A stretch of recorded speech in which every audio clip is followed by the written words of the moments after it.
bố ấu nữa cái chỉ nó bố ấu là cam kiểu say nữa rồi bỏ tôi say nhá bố đã bó chùa này nó chỉ rồi bỏ tôi bếp đó không nọ nữa chỉ không nọ nho kia nho hồi dễ hồi rò là dân chơi chả chỉ phá nhà là trò thế thì tôi kiếm gỗ đã khô sớ say đã ít thì trồng bưu cho mặt lò nhé gỗ hỗ chế những gỗ chỉ tô chứ tô một lại là hai giống thế thế nhá tô nữa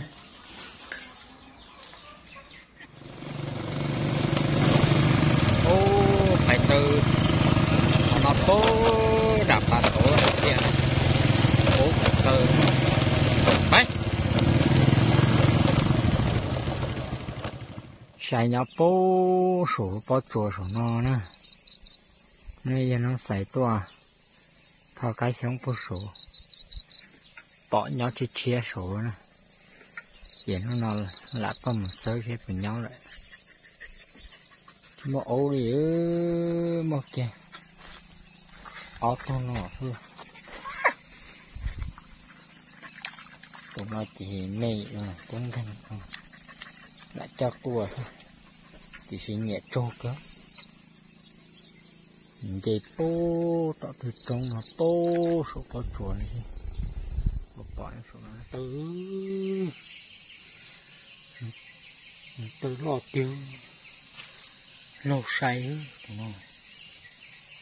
từ bên đi chiếc của lò kia tỏ ốp ở ta đi thôi nhưng cái bọn nó ốp tỏ hắn ta nhá ốp ở ta đi thôi tôi bỏ say khỏi lo đấy tụ ô ê tụi nó sợ được say nè giờ không dư sợ đó nè chủ đấy có chơi chủ ta chỉ nó lo kia cho nó ta trả chua mông chủ là thái khỏi nó của cá thằng tơ tua chứ ta sao nó chỉ tỏ ta sợ nó sau tí bỏ tí tu đúng dẻo hồ tí bỏ ông đại bố hồ tại sao mà thay bây giờ đấy tôi sai tụi bố sổ bó chuột bố sổ hai cái cá đâu té cá lô lô của nó nó to ông đại bố hồ sai đi được không đi nữa chỗ cái sai nữa chứ không tôi bỏ bông rồi rồi thiệt bông luôn thằng mà luôn vỏ thôi chỉ thay cái kháng ngay từ chỗ nông cô ôi giời thấy không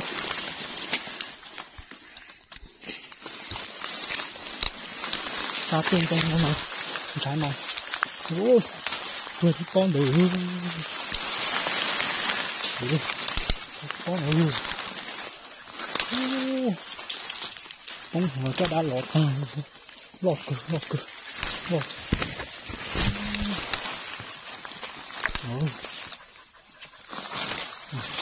ôi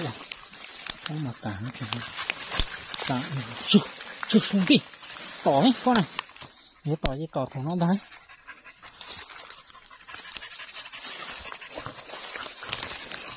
sai lẽ lỗ cứ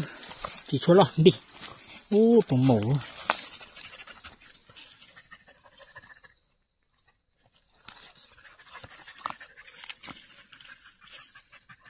tụi mổ say ôi chỗ đây thì cha nó chả cú thù cú nó cha rồi là hàng đã ra cái của một thấy là sao phải chơi rong rò nhé ta có nó thay lửa như thế màu say lầu cơ đi ha màu say này thì xe tụi mù cho tụi mình nhỏ á xe tụi nhỏ khiến cổ khó tư á sẽ bỏ tụi mình nhỏ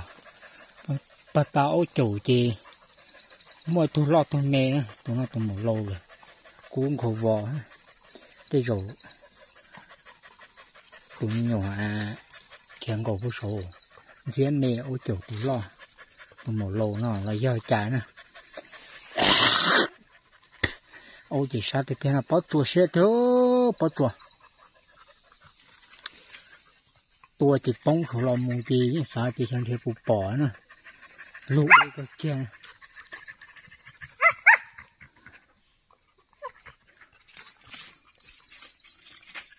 tụi một đu thế tụi đó đỡ này chị hẳn dạng của nó thôi nào chủ dạng của nó và ta cũ này thái độ khó hắc khử mọi bây giờ cá cũng trái trái cái chỉ khéo cái chỉ thay tổ của cái tua nè từ tua bóng nào mà nó thay nữa chả đi chứ chả bỏ vô cho khéo chứ này tụi đã đào nó tí tu trong nó thì si tìm bùa chế tử cái kia nè chế chuyện tới lại trâu như là lúc đó thì mà trâu trở ra chị cho nó trâu chị xí đó nó như đấy đàn nó nhảy trâu cái kia giờ một pha lô nó mà bó tế mà tôi chống lò pha lô nó tụ khú của mỗi tụ đá lô thì nó bồng mẹ chỉ nàng cắn kỳ tụ khú thì mấy tụ hắn cơ kia thế này bồng cổ nó chỗ ốc khú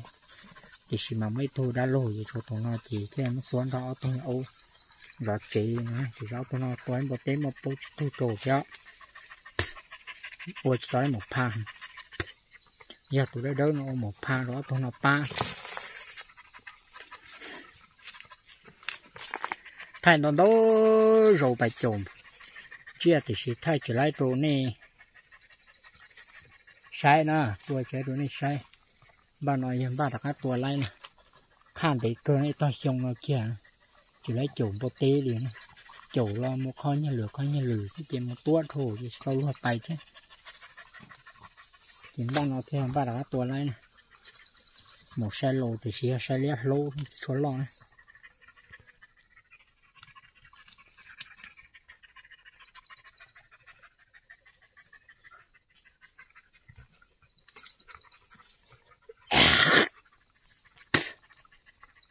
đó bố xuống nó lố cho hậu hiệp bù rong no đi chẳng ai trong tà ấy chỉ lấy gì cơm đó có ra chơi là nó chẳng ai ôm bùa đi luôn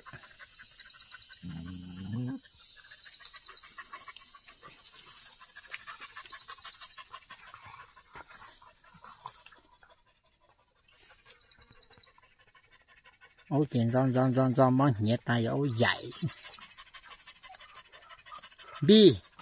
giọt cú nó lấy nè giọt bón chê mấy nó này phải ta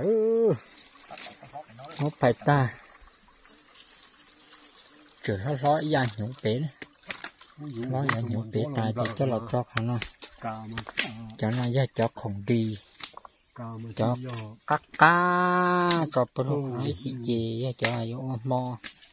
và sẽ bán nhà tú hà lù rong hay là chỉ với nó phải cho số hết thì bao nhiêu hay là lù rong là con đi rong yên chả đi rồi tôi là lái nó chỉ một chế có nhiều là ruộng ít chế là bao nhiêu yên lọ có nhiều thua chả nữa nó nè lọ bây giờ chẳng nè bây giờ lại đó lại thế như thật hay giờ lại chỉ lái nó chỉ một chế có nhiều nó bây giờ lại đó sáng luôn như thế đó nó lo lẩu nó tốt bỏ đua say của tỏm bán nó dạ đất tiền nó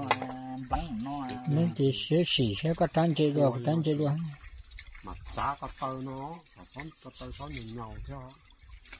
thế tí chẳng na dễ lại vô đôi lúc mà do kia lúc nó trả là do cũng mà cũng để nó dùng cho có lót cái có làm gì họ tê thổ rong nó cái thổ lái là chọn kia phổ chứ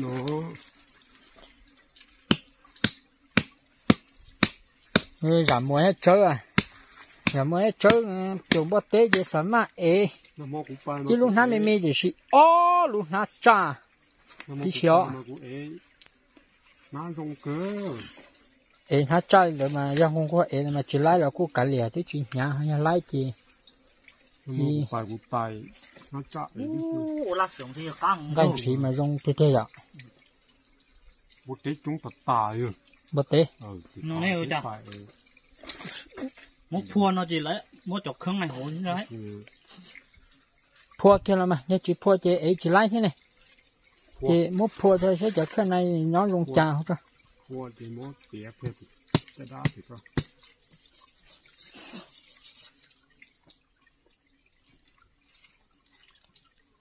Phua tía tía Phua là trôi sát đây rồi có mấy thùng.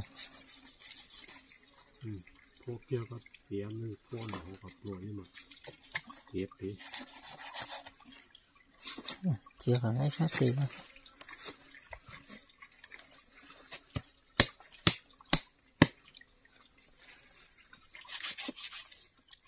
Cái đâm rồi. Anh chỉ dùng cái kia chưa? Mù sa cho ta với kia tu nhưng tề hổ bò hơn. Nó muốn buông cái gì? Chỉ lên mà. Có lên màn tàu của bè. Rồi cả khóm tàu. Phua lại cho nó kia cho ha.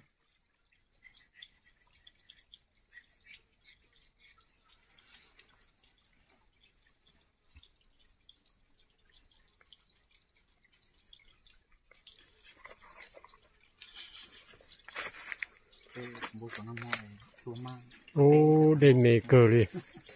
Lạp thai sai chứ đây mê cơ.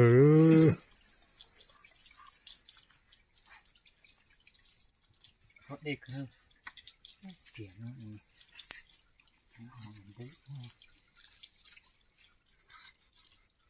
Có cho nó thể cái kia, cho nó hạ giấy sâu chứ có cho nó.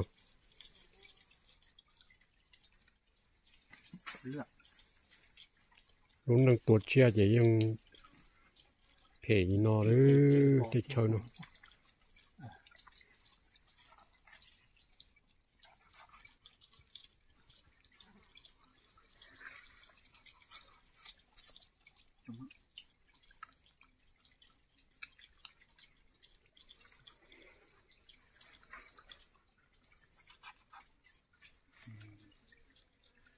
Bé tụ ổ nó ổ ê cực kia thì đó bé tụ ổ nó. Tụ đế cực kia to thì đó bé tụ ổ nó.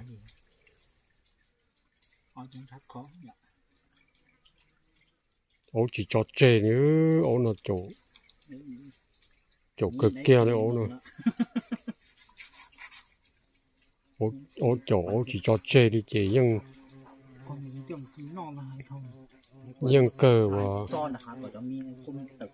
tàu nọ chứ là ổ chỗ nó chỉ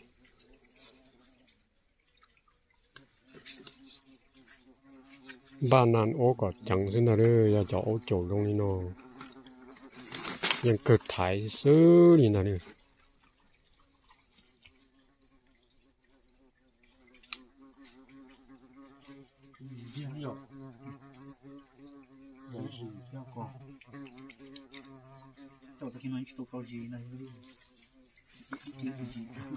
Chỗ này lọt bự đó, lon đã khó ai, lọt bự được không?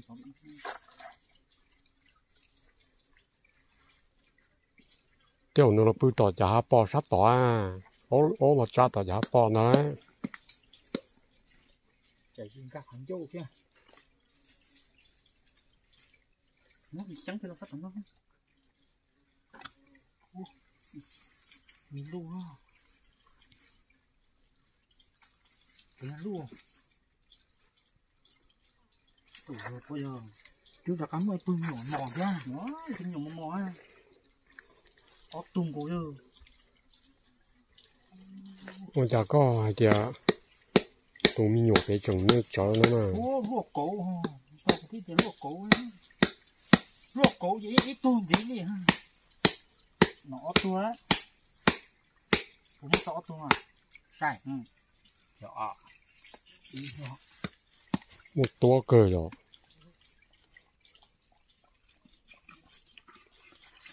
Tua một cô chọn mong thế nào đó, tụi một sai nó. Căng, thế chỉ căng thẳng nó à. Là chỉ là trong tỏ tổng bắt đầu mặc căng tỏ nó à. Thì á. Ôi, cái chiếc bò nắng cố tỏ lo. Rồi giờ, bởi tôi nắng có nắng cố. Chẳng nó đúng là trong tỏ đấy, thì nó buông đảo. Lò mà chỉ nắng cố nắng cho mình nhỏ sai rồi cha. Có tôi nhiều sai. thiên cho kia tụi mù nó lò mù nó mỗi tu kia đã lo một chỗ bút tỷ lát trong và tỷ tiêu tụi nhiều sai đã lo một tỷ lo lúa tụ có kia mà quan nắng chế thì ở sẽ có tờ và nu chu kế không không nó chế một quan rồi chế có chứ sai chế tiếng mọ nhà nó à một thứ hai coi mọ để nó chút con đọc kia cho bác mình không một thứ hai coi ở sao sẽ sai sai nó chơi ở sao sẽ sai theo bây giờ đây chỉ nó bé chột là tôi cho coi bé vào phải căng mù mẹ như ấu đã mù nó sủa nè kia đã nó cũng đã có đấy con nào có con nào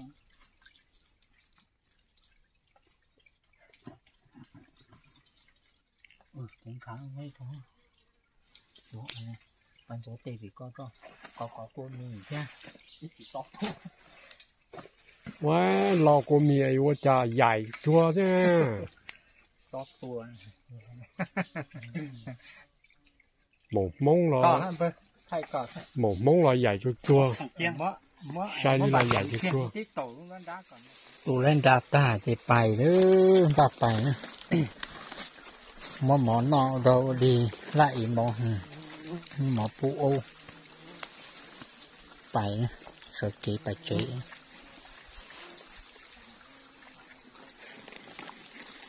bố tì bà tụ bỏ hôn đi thì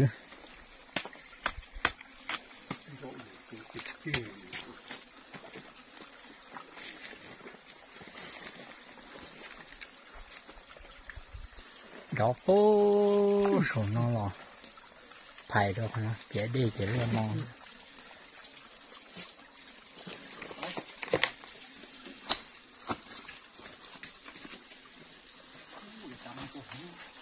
cho luôn ý chứ mà mặn nữa chả lòng cô cá cha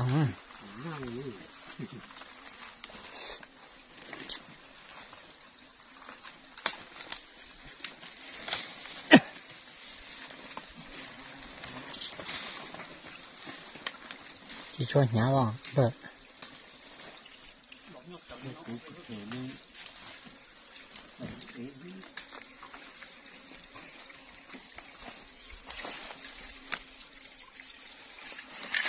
ไปđấyไปchế đấy phải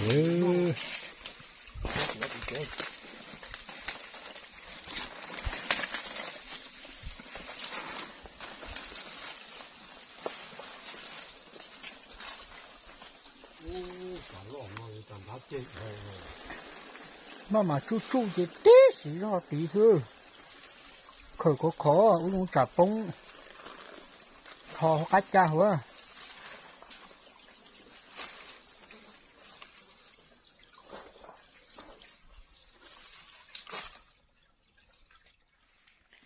lọt sạp bông đặc kỹ cá nhung con là nó trái nhung sát tật tài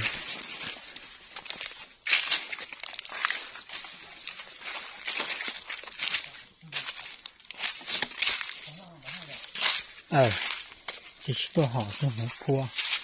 nó thế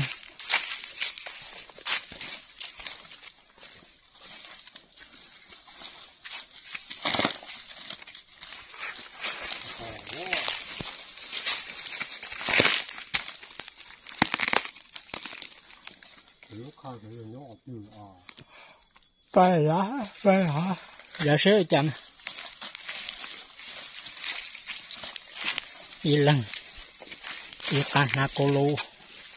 là mồ để thiếu sợ hư xì lờ nữa chắc là lỡ trả nhủ chua mà hỉ lờ lò la chua họ nói bé cò bé cái chia sao cũ rồi ô tốn tốn đa cái cho lấy một chủ tốn tốn nào á luôn rồi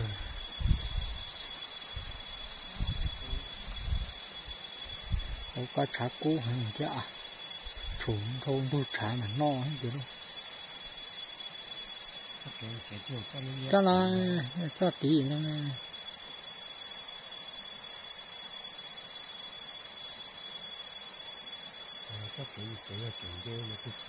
Ô chỉ cho nữa, phải số con là cuối số bài nó tí đi rồi.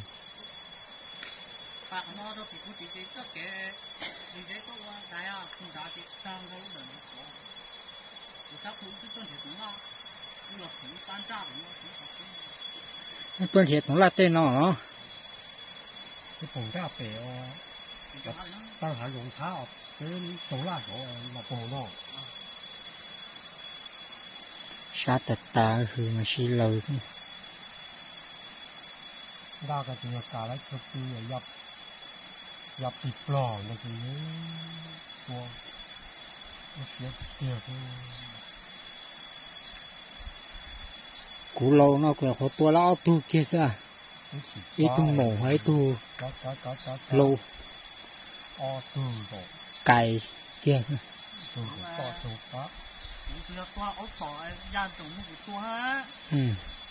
Họ phải bỏ chơi gì sao bỏ luôn đi.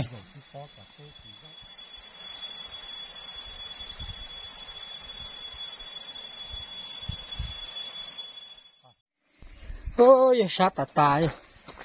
Trong tôi kì ư.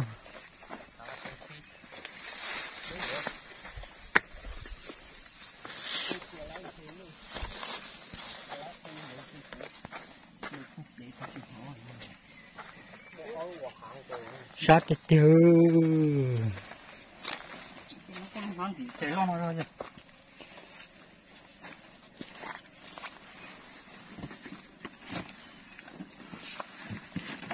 Tôi lo ít nó nói cái nó chỉ tổ non là chủ nên chủ tổ non luôn đại phụ phụ trong Chỉ nó này tê lì mà nó mà này chỗ này sao cho ôi chỗ tờ trên trên này đã to cũ hết chỉ của nó chỉ sao đó tung gì chua đâu bố hồ cái chủ nó ai mà cái cừ thế sao cái tôi mong thao cái sống là da cái kia liền thành đó của làm cha hay chỉ ít phu lợi hay chỉ trời rò này